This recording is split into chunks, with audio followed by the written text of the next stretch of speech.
I want to bring in LaTosha Brown, the co-founder of Black Voters Matter. And LaTosha, thank you so much for being here. So we talked the other day as the Democratic Party was in a different place, where there was still this kind of, escalating campaign from donors and from members for President Biden to step down. Now that that has happened, from an organizer's point of view, because one of the things that really stood out, it stood out to me, it stood out to Cheryl and Eiffel, it stood out to a lot of civil rights organizations that said, wait a minute, the group who didn't seem to be at this table sort of deciding this decision were the people who actually have to turn out the votes. And so that's why I was so excited to talk to you the other day on my show.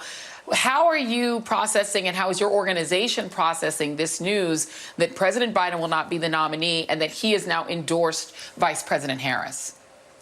Well, you know what? My phone has not stopped ringing. Literally, I have gotten phone calls nonstop all day since the announcement. One, I do want to lift up just the integrity and the kind of character and courage that President Biden had, and we took. And I want to, I want to lift up that part of what we're getting caught up in elections around personalities because of who we have, Trump on the other side. But millions of people in this country were not voting for the Democratic ticket, for the Biden-Harris ticket, for personality. They were voting for policy. And so if there's anybody that knows that policy, it is Vice President Harris. That I think it is.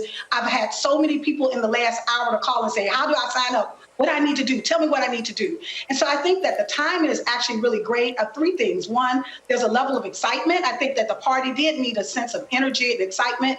And I'm actually just very excited of the phone calls I've gotten from groups on the ground that are doing this work, that are really excited about the possibility of really being able to continue on supporting this policy that millions of people, 14 million in the primary, voted for, but also the support of Vice President Kamala Harris as a nominee for the ticket.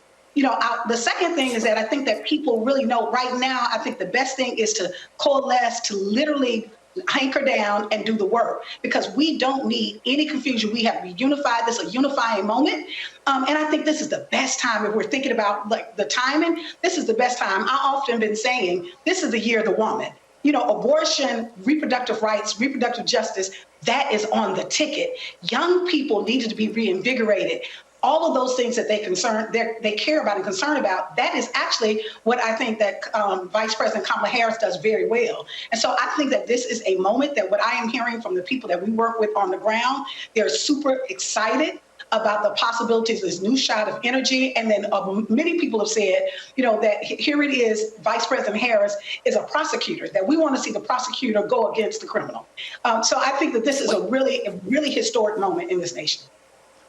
And, I want to stick on that for just a moment, because we are seeing the post-Dobbs world is very different, right? I think when Vice President Harris initially ran for president, we were just in a different world where people were taking for granted that Roe v. Wade was going to be the law of the land forever. We're now in a completely different world. So in terms of organizing, you now have women running for the United States Senate against Rick Scott in Florida, Debbie McCarsell-Powell. You have a woman, Gloria Johnson, who is one of the Tennessee Three, running against Marsha Blackburn, who is against abortion rights. You've got now this momentum on this issue that's even worked in places like Kansas. You've got abortion referenda in multiple states. Does having a woman nominee for president, does that fundamentally change the way the organizing looks? And I'm talking about the organizing on college campuses, across the racial divides, across even some of the party divides. You've even had a group that was supportive of Nikki Haley come out and support Kamala Harris for president.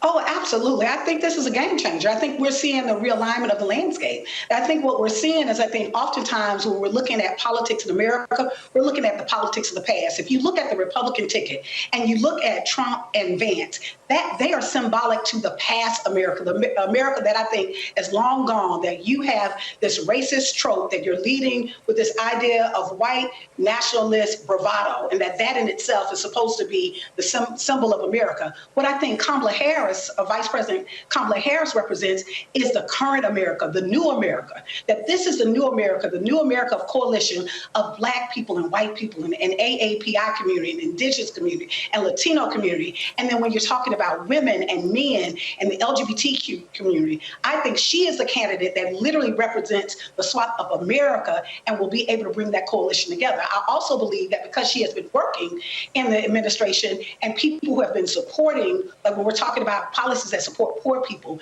and working class people and middle class people, she has that advantage. So if there's any time that we needed a woman to lead the ticket, it would be now, against a ticket that is that's openly misogynist and a ticket that is openly anti-women's rights. Listen, let me tell you something. I have heard from more AKAs. They're going to be incorrigible now. Like, as a member of Delta Sigma Theta Sorority, I'm like, okay, the AKAs are on fire right now. We've heard from Lynx. She's also a member of Lynx. She would be the first person from an HBCU to be president. She's a Howard University grad. So you're seeing just all of these new communities that really are never usually at the table and in the conversation. Listen, the Indian American community, have had some friends from that community very, very excited because she's in their community too. LaTosha Brown, it's going to be a very interesting year to be an organizer. So thank you very much. I appreciate you being here. Let me send it back to Rachel.